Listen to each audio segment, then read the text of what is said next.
Hey guys, what is up? It is Call Me Karma here, and today I am doing a mod spotlight on Thermal Expansion 3.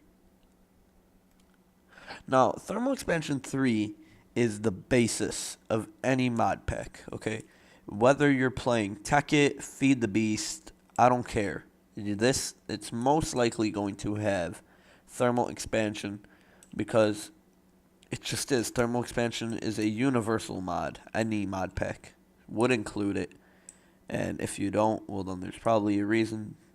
Maybe it just doesn't fit in the mod pack. But this is like your new industrial craft.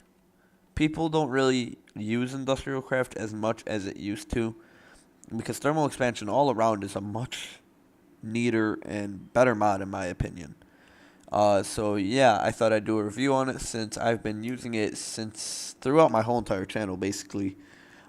If you're transitioning from 1.5.2 to 1.6.4, thermal expansion changed from thermal expansion 2 to thermal expansion 3, and there are some major changes with it. So I'm going to try and help you learn that, or if you just don't know the mod and you really need to know this mod. So I recommend this for anyone who is just trying to start modded Minecraft because this is a mod you will need to know. So to start with this, first of all, ignore my pick and my armor. It has nothing to do with thermal expansion. It's just some tools I spawned in to help me do this sort of review of everything. So I think we should start the mod spotlight with these various ore gens. So the mod adds lead ore, ferrous, copper, silver, and tin. If you see these in a cave, make sure you mine them. You're going to need a lot of it, especially copper. Ferrous is used later on more and sort of in the beginning. And then all the other ores are also used a lot. Now we're going to get into the machines, which is the big bulk of this mod. Um, so, of course, some of these machines need to be powered. So I have a creative energy cell, and we are going to get into energy cells later. Just know that this is not a energy cell that can be crafted. Like the name says, it's creative. It has infinite power. And then I just have some energy conduits here, like I said, or we're gonna get to these also. So don't worry. But I just thought I'd show you guys all the machines. So I have various stuff in this chest that I'm going to grab, like that. And are my sounds off? Maybe they're just lowered on this headset. One sec. Alright, there we go. So starting with the inductions, I'm not going to show the recipes for these two, just because it'd take way too much time. But starting with the energetic infuser, this is used to charge various stuff. Now there are several add-ons to thermal expansion, such as simply jetpacks, which is the add-on I'm using to demonstrate this machine. And there's also flux infused tools, so redstone arsenal is the mod for that. No, I may do a review of both. I've already done a review of Simply Jetpacks. I'll leave a link to that in the description if you want to check it out. Great mod by Tonus11. But anyway, so the energetic infuser is used, sort of to, it basically charges the stuff. So as you guys see here, we have a leadstone jetpack, and if we just throw that in there, the energetic infuser is going to charge it, and boom, it is charged. So then let's move on to this thing right here, the whatever, I don't even know how to pronounce that. The mechanics. Oh, the mechanics workbench. Okay, I'm just retarded. I'm sorry. So I'm not really sure how this one works. This is probably one of the machines you're probably not going to use a lot. So I'm gonna skip this one. This is one of the machines I do not understand. So I'm gonna skip this one. I'm sure you guys can find a tutorial for that one, but I'm sorry about that. I could have probably looked it up, but I just don't think you would really be using this. It has something to do with auto crafting, and then you take that and put it into this thingy, and then it auto craft if it has the items for it. Yeah. But anyway, we're gonna move on to the autonomous activator. This thing is pretty cool. This basically simulates right and left clicks. So let's say you put something like, let's say you put something like cobble in there. And I have it set to simulate a right click. As you can see, it placed a piece of cobble. If I grab my pick and break it, as you guys can see, it's placing cobble, which is really cool.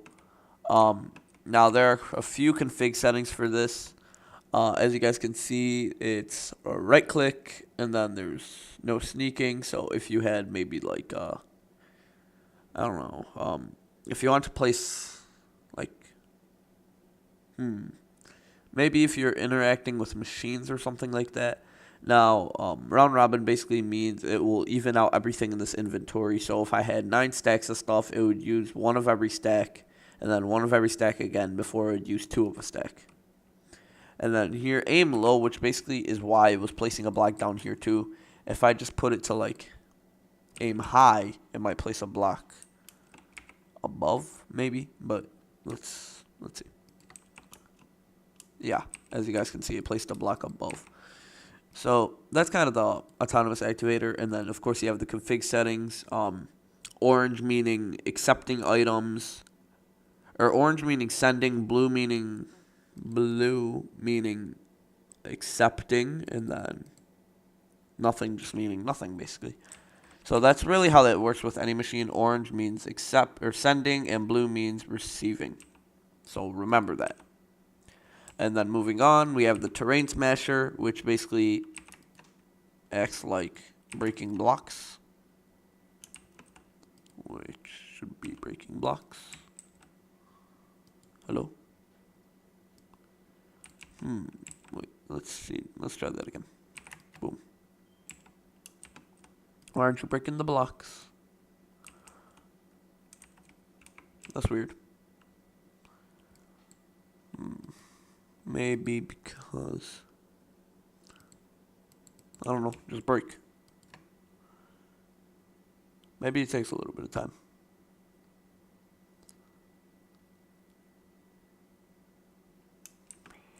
Not quite sure about this one.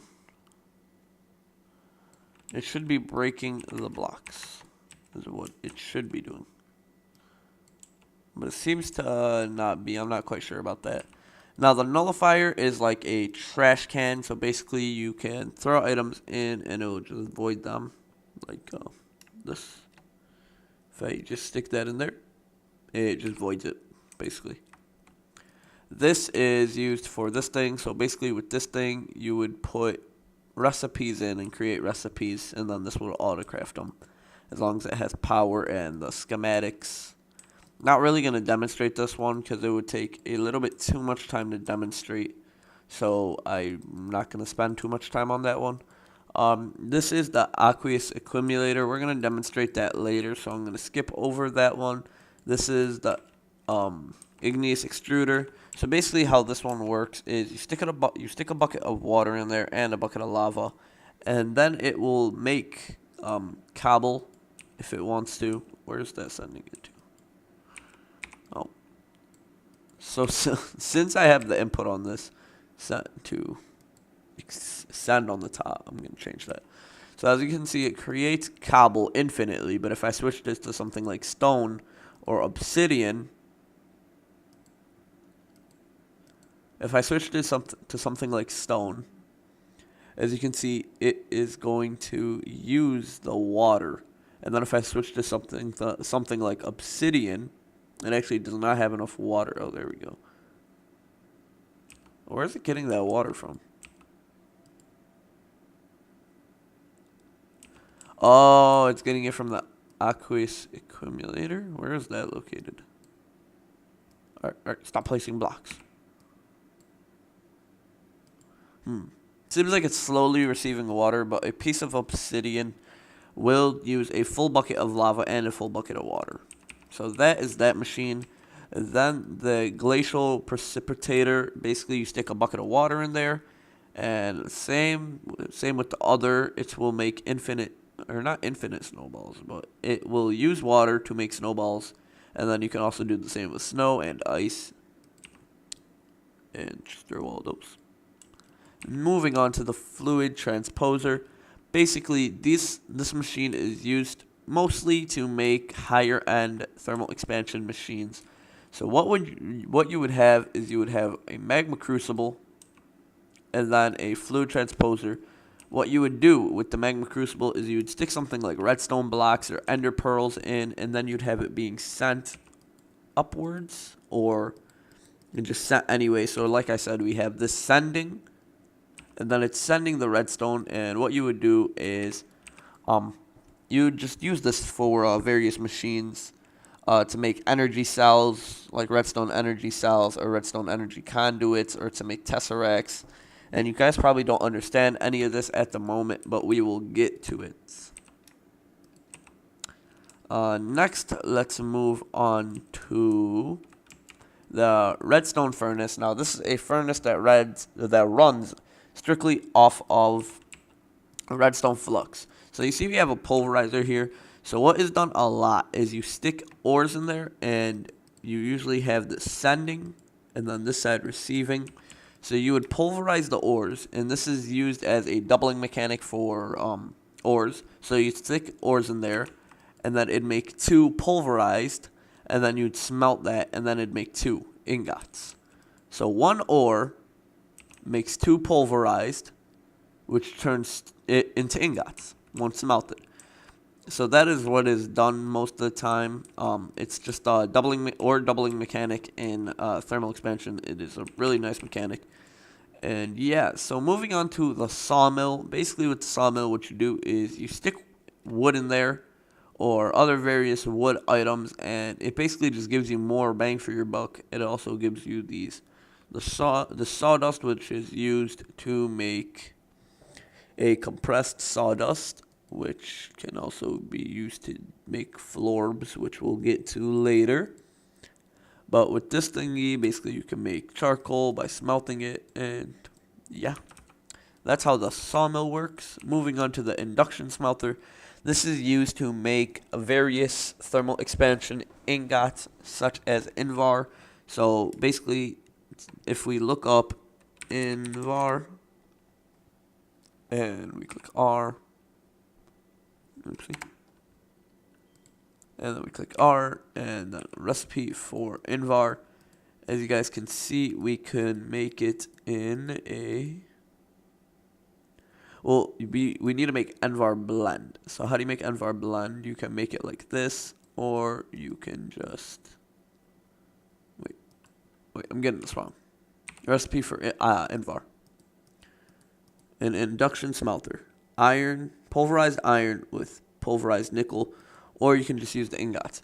So it's a 2-for-1 ratio, or it's 2 iron, 1 ferrous, makes 3 Invar. So iron, ferrous, and then it'll just make Invar. So that is one way of making Invar, and then you make other stuff like electrium,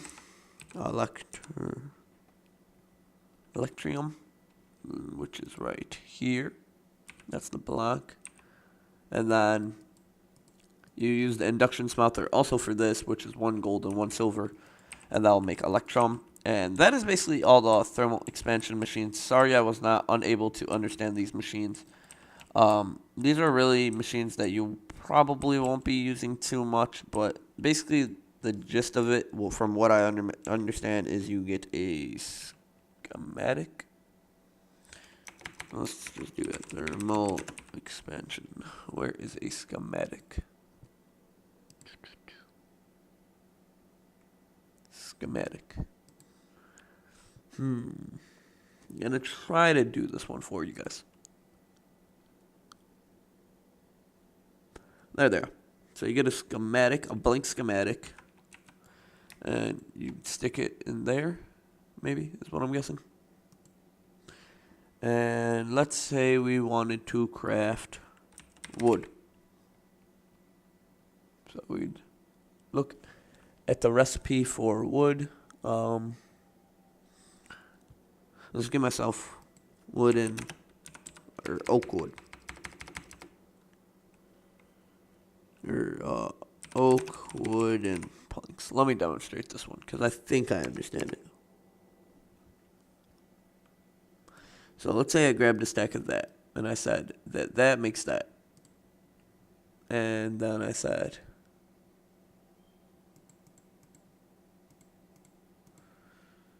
Wait, maybe this is not the right machine. Oh, there we go. Okay, and then we got to click write schematic. So we have written the schematic. Write schematic. Oops, see. Alright, write schematic.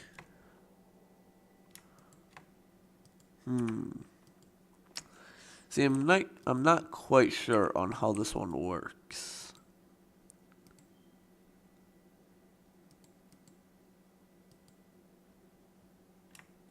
Oh, okay, there we go. Alright, so we got this. So we got the schematic for this. Now, basically, I'm pretty sure this is how this works.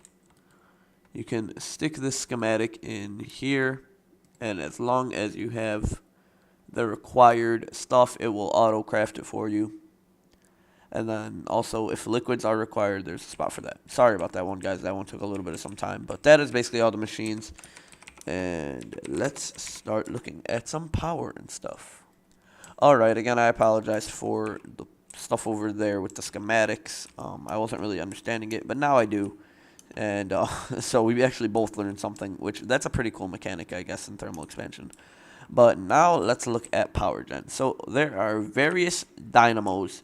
And dynamos are it's one of the ways to get power without. Well, this is the way of getting power through thermal expansion. Now, of course, there are other ways through other mods to get power, such as big reactors and using other methods with the dynamos and stuff like that. But these are your dynamos from thermal expansion, and then there are energy cells to store the power, and then energy conduits to carry the power. So let's go to the back here. So this is the steam dynamo. This is your basic dynamo. So to make this work, like I said, I'm going to show you guys how the aqueous accumulator works. So to make this work, you need power and a burnable fuel source. So right here, I have an aqueous accumulator. Now the way the aqueous accumulator works is if it has two sources of water on both sides, it will generate an infinite amount of power. So here I have fluiducts. Now this is your way of carrying fluids in thermal expansion. So I have fluiducts carrying the water into the steam dynamo. So now we need power. So here we have item ducts. Now this is similar to any other way of sending item ducts or sending items in other mods, such as like the transport pipes from Buildcraft or anything like that. Now, like the fluiducts, there are different versions for the item ducts. So for the fluiducts, there's a fluiduct and a fluiduct opaque. Now, basically the only difference is the fluiducts are transparent and the fluiducts opaque aren't, and the fluiducts are much more expensive to craft than regular fluiduct opaques. Same goes for the item duct. So we have item ducts and then item duct opaque. And then you can also, what are they called? Yeah, impulse. You can make an impulse. Now, the way you do this is using this thing over here, the magma crucible, except you put glowstone in there. And then in here, you put the item ducts.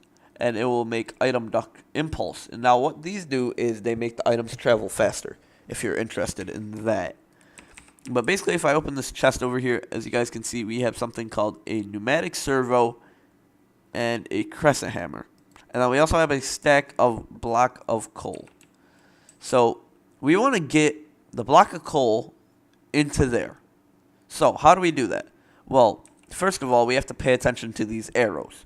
So this arrow is blue, which means it is sending that way. As you guys can see, it's a little arrow and it's pointing that way. Now this one is blue pointing this way, and we want it like that. So how do we turn this so we have the item sending? Well, that's a good question. What you have to do is you have to get this crescent hammer, which is not too hard to craft. You just need some iron and some tin. And you got to right click on that. And now we have the arrow pointing that way. Now, this is not powered. Now, there's different ways to power it. One way is to grab a redstone torch. Let's grab a redstone torch and grab a stack of those, or half a stack. And place a redstone torch by it. And as you guys can see, the coal was sent. And now we have 31 blocks of coal in there because it used a piece of coal. As you can see, it is generating power. It is also, if we change the output to this, to accepting, we are now receiving power. So that is one way. The other way, let's say if you cannot fit a redstone torches, is to use a pneumatic servo. Now there are other uses for the pneumatic servo, such as blacklisting and whitelisting items. You can use the OR dictionary. You can specify how many items you want to be sent out at a time. And then basically to blacklist an item, let's say we wanted to only whitelist a piece of coal. And we went to the redstone and we turned it to disabled. And we want to send the coal and only the coal. So we have the coal block whitelisted. But let's say we still collect a crafting table and then the blocks of coal. As you guys can see, the blocks of coal were only sent out because that is only what I was allowing to get through. So, pretty cool. That's how the steam dynamo works. Next, we have the magmatic dynamo. Now, like the name insists, it runs off of lava. So if we change the output, it is accepting power, just like this one is. Oh, actually, we want it to be receiving power. There we go. Now, blue, like I said, was receiving, so we want it like that. So the way the magmatic dynamo works is you take lava, and then we can use fluid ducts to carry it to the magmatic dynamo. So, again, we have a pneumatic servo because we need to do this, and then change this to be able to send. And there we go. Now we have lava being sent into it from a tank. Now, this is not a tank from thermal expansion. It is used for demonstration purposes. We will get to some tanks in thermal expansion a little bit later on, but I did not want to spoil anything. So next, we have the compression dynamo. This dynamo works similar to other things. Basically, you have a coolant, and then something that is burned. Now, there are a few things you can use. We're going to stick to things that are used in thermal expansion. There are some other things that you can use, such as like ethereal essence or whatever from forestry. You can use force from Darkcraft, but I thought I'd show you guys the stuff from thermal expansion. So what you are going to need is a gelid cryothium bucket. Now, this is probably not the best way of getting power, but it is a way. Now, to get this, what you would do is you'd make a cryothium dust and put it in a magma crucible, like we were saying.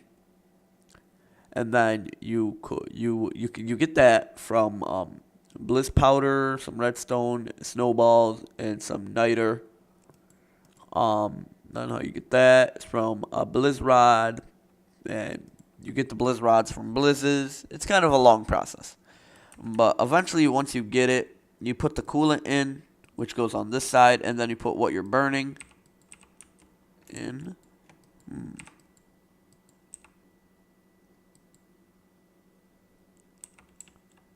Why isn't that working? That should be working. At thermal expansion. Not quite sure why that is not burning up. Let's grab a bucket of all these. There we go. You can use this liquidized coal or liquefacted coal. Not quite sure what else you can use, but I was apparently corrected wrong there. So what you got to use is you got to use this thing, which you get from putting coal into a magma crucible, specifically coal, pulverized coal, which of course you get from pulverizing coal. And then you'd put a bucket into the magma crucible, or in the fluid transposer, once you have it being sent from the magma crucible into there. So this is kind of a long process dynamo. I don't really recommend using this one. I recommend either using the magmatic dynamo or the steam dynamo, but it's your choice. This is also another good alternative to a dynamo, and also this is, if I change the power, of course, this is being sent. And then this is your last choice for a dynamo. It is the reactant dynamo. Now the way this works is you put various items in there with various coolants, and it will work. So let's grab ourselves some item ducts. And a pneumatic servo. And then if we connect these again, and we take a crescent hammer, change that to that, and then, you know, we actually, let's not use these because I want to show you various ways of doing this. So there, basically, like I said, there's a output here, or there's an input here for fluids, and then there is a place for some items. So the different items you can use, going in order. First, you can use sugar, which does not give you the most. Then, oopsie, it should be like that. And then you can use gunpowder, which is, again, it's better than sugar, but still kind of bad. Then you can use blaze powder, which is kind of in the middle. It's a pretty good thing to burn up. Gas tears is really good. And then we have nether stars, which is your best alternative. Basically, it's your best thing to be using. Let's take that, and then you of course need a coolant. So there are a lot of different coolants, a lot of stuff from Mine Factory Reloaded, and then of course there are your good old stuff from thermal expansion. So let's take a bucket of energized glowstone. We'll shove that in there with nether stars, and this will just start going to work. It is producing a lot of power, and that nether star will last for a long time. So that is your way of generating power. Now let's go over Now let's go over the energy cells. So as you guys were seeing, we were sending the power generated from the dynamos to these energy cells. Now the way of doing that is basically have them connected with the output being accepting from the bottom, or you can use these conduits here to send. So we have the energy cells, which store more through there's like a sequence. So starting with leadstone, which only stores 400,000, then going to harden, which stores 2 million, then redstone stores 10 million, and then resin stores 50 million. So basically, as you guys can see, there is a cap, max input and max output, and as you continue, they higher and higher, eventually getting to 10,000. So basically, these conduits will carry the power, but they sort of have a limit to them. So as you guys can see, if I pick up this leadstone energy conduit, it says transfer rate. It transfers energy at a rate of 80 RF per tick. So basically, these are only good if you are transferring leadstone from a leadstone energy conduit. So let's say you were using a hardened one with leadstone conduits. It would make no difference sending the power because it has a cap at 80 RF per tick. So even though this can send at a rate of 400 RF per tick, it would only accept 80 RF per tick. So the way that you can send the full 400 RF per tick is by upgrading your energy conduit to maybe a harden, which can transfer at a rate of 400 RF per tick. So that is good for if you were having a hardened energy cell. But now we're getting to the big stuff. So this can transfer at a rate of 2,000. So like I said, this can only transfer at a rate of 400, so it will not send the full. It's basically, there's no use, there's no purpose of upgrading your energy conduit unless you are going to have the appropriate energy cell. So a redstone energy cell would go with a redstone energy conduit, which can transfer at a rate of 10,000 RF per tick, which is the cap for the resin energy cell. So this is your top tier energy cell, or this is your top tier energy conduit, which would work hand in hand with your top tier energy cell. So I hope that wasn't too hard to understand. I'm a little bit bad at explaining, but I hope it was okay and you guys were able to understand basically what I was trying to tell you there. But now let's move on to some other stuff. Now moving on to some storage, fluids, and items for thermal expansion. As you guys can see, we have different tiers for chests and different tiers for portable tanks. Now, if I give myself buckets here, bucket. As you guys can see, there are some different tanks here. So they go in order again, starting with a portable tank, which can hold 8 buckets, then going to a hardened portable tank, which can hold 16 buckets, a reinforced portable tank, which can hold 32 buckets, and a resin portable tank, which can hold 64 buckets. So this is used to store fluids, obviously, like you were probably expecting. So let's say if I grab a bucket of endurium here, a bucket of resin ender, my bad, and I just put that in there. As you guys can see, now we have 1 bucket out of 64 in there. Same goes for any of the other tanks. You can just throw some fluids in there. Oh, that's interesting. Since it's energized glowstone, it starts at the top and then works its way down, which is a little bit weird. But if we grab some of this and just throw that in there, it's basically just a way of storing fluids. Pretty handy way. It's kind of cool. And the only way to retain the fluids inside of it is to hit it with a crescent hammer, and then you'll get to keep all the fluids inside. And if I just break it, like with a pick,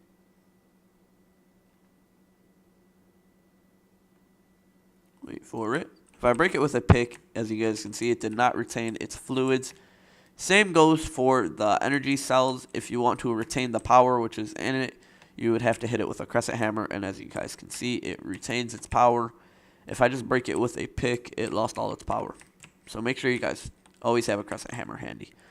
Now let's move to the storage boxes. So as you guys can see, we have a storage box, hardened storage box, reinforced storage box, and a resin resin storage box. So the only difference between these is the amount of inventory in which it can store, going to the resin, which can store quite a bit. So yeah, and then the cool part about these is once you have items in there, the same with the energy cells and the tanks, you can actually retain the items which are in it by hitting it with a crescent hammer, shift or right clicking. And then if I hold shift on it, as you guys can see, it tells me all the items that are in it. If I just broke it with a pick, wait. If I broke it with a pick, then, man, these take a long time to break. You can't even break it with a pick, which is quite interesting. So the only way to retain the items and pick up the chest is by having a crescent hammer and shift right clicking. That works with all of the energies, or all of the storage boxes, the tanks, and then all that stuff. So yeah, always have a crescent hammer. And the last thing I want to show you guys is that we can easily, with these portable tanks, they can store different amounts of fluids, like I was stating. That has 0 buckets. That has some stuff in it. So let's say I have a creative tank here, and the input is, as you guys can see, using the mod Wela at the top, we can see that the mode is on input mode. So if I right click it with a crescent hammer and change it to output, change these, and add a pneumatic servo,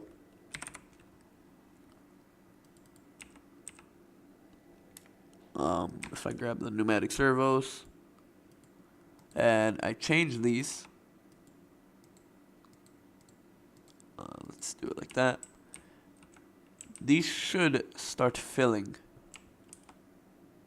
with lava, if I'm not mistaken. Maybe, I think they may have to input from the bottom. Fluidux. Let's see. There we go. You gotta import from the bottom, apparently.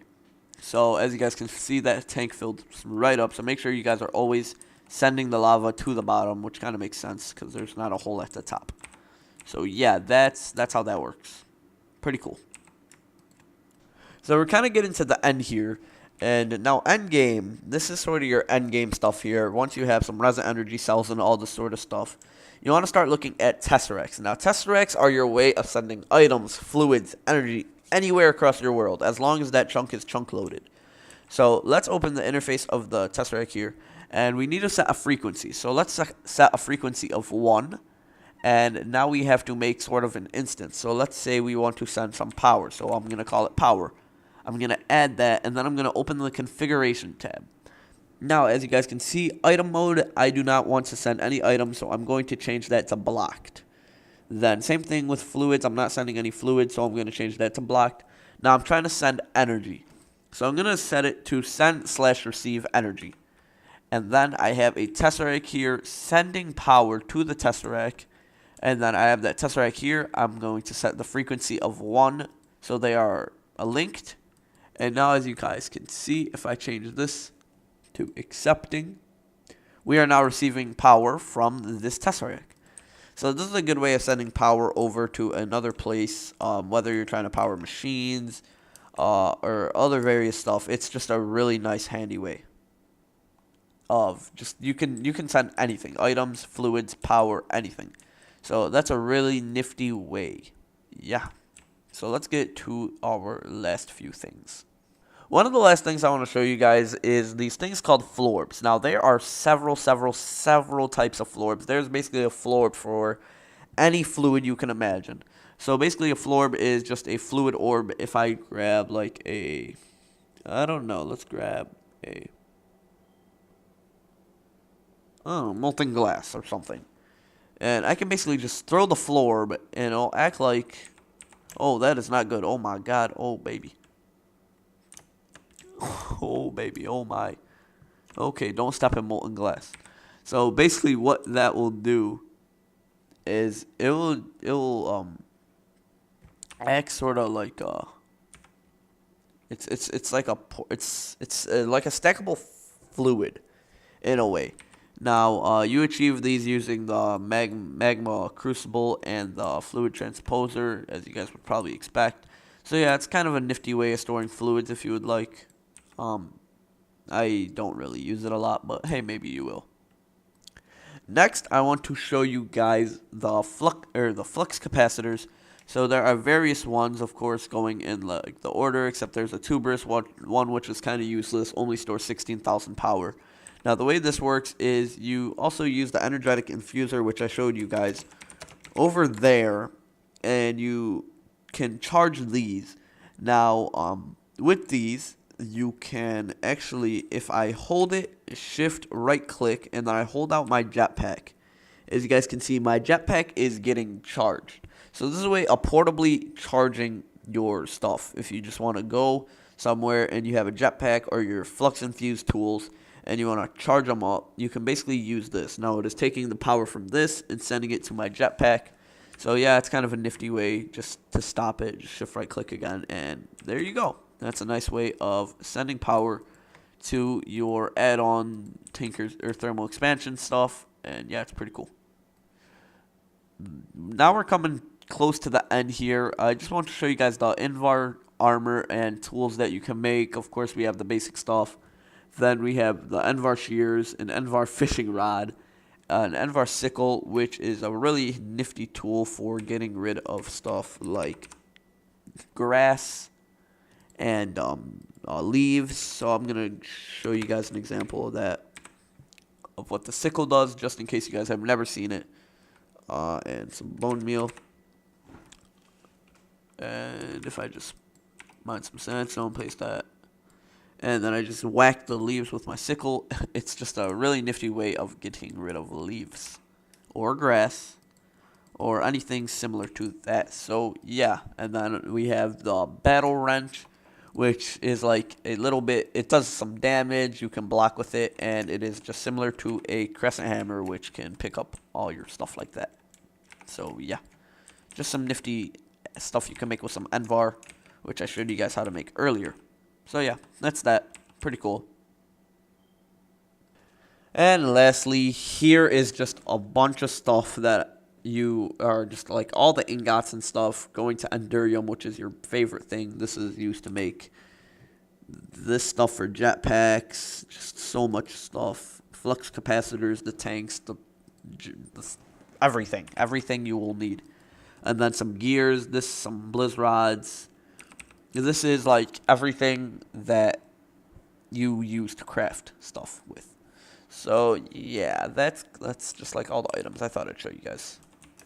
Anyway, that's basically it. Other than these building blocks over here. So we have the blocks for all the ingots and stuff.